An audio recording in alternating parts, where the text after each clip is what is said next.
Hello বন্ধুরা, আমি চামেলি আবার একটা নতুন রেসিপি নিয়ে হাজির হয়ে গেলাম।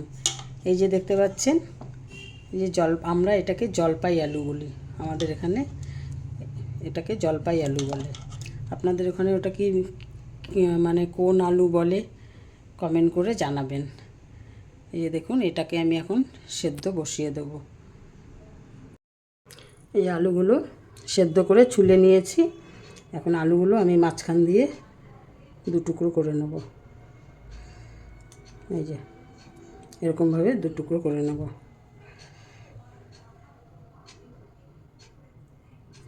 এই যে এরকমভাবে।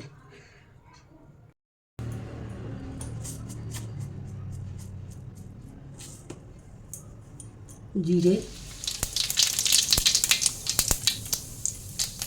একটা শুকনো লঙ্কা,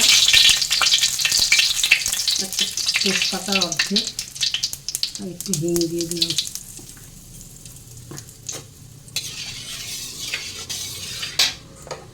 এখন আলুটা দিয়ে দিলাম।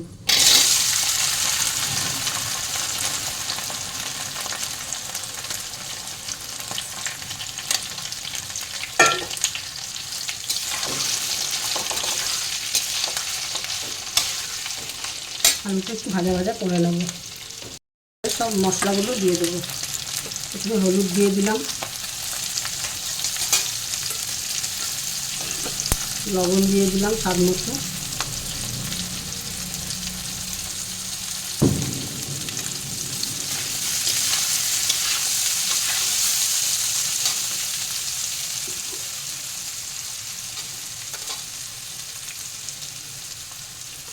টমেটো,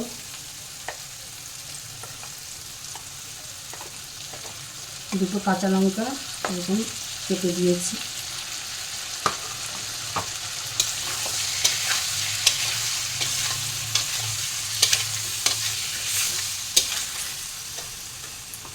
এখানে পোস্ত, কাজু আর আদা আছে, একসাথে বেটে নিয়েছি, এটা দিয়ে দিলাম।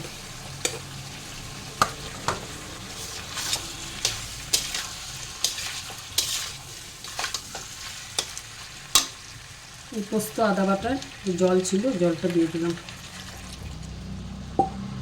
এবার ভালো করে মশলাগুলো কষিয়ে নেব। এবারে জিরে দিয়ে দিলাম 1 চামচ, জিরের গুঁড়ো, ধনের গুঁড়ো দিয়ে দিলাম 1 চামচ,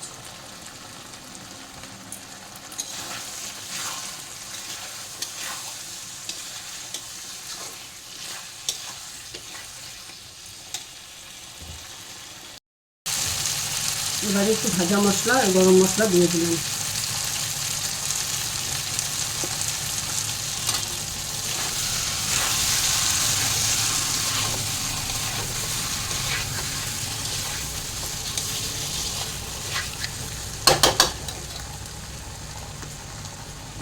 গরম জল করে রেখেছিলাম, গরম জলটা এখন দিয়ে দিলাম।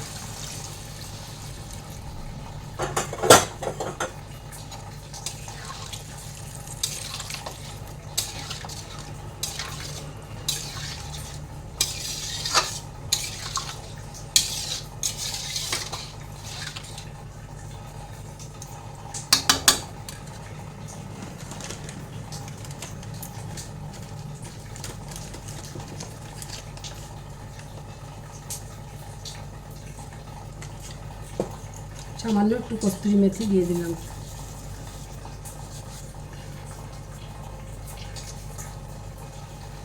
এখন ঝোলটা ফুটলেই নামিয়ে নেব। এই দেখুন, এটা আমার হয়ে গেছে, ঝোলটাও ফুটে গেছে। এই দেখুন, এই আলুটা খেতে খুব মিষ্টি লাগে, মিষ্টি মিষ্টি লাগে একটু একটু, সেই জন্য আমি আর মিষ্টি দিলাম না। এবার আমি এটাকে নামিয়ে ফেলব। এই দেখুন, আমার আলুর দম রেডি। ভালো লাগলে লাইক করবেন, শেয়ার করবেন আর কমেন্ট করে বলবেন কেমন লাগলো।